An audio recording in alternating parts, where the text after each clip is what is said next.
Hey kids, let us do some exercises. From Chapter 1, Shapes and Space. Kids, in this exercise, let us match the shapes of same sizes. The first shape matches with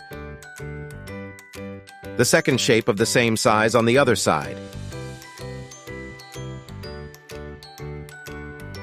The second shape matches with the fourth shape of the same size on the other side.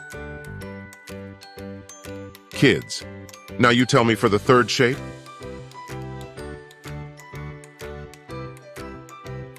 The third shape matches with the first shape on the other side.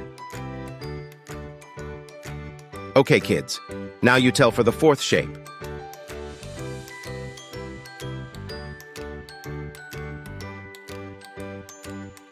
The fourth shape matches with the third shape on the other side.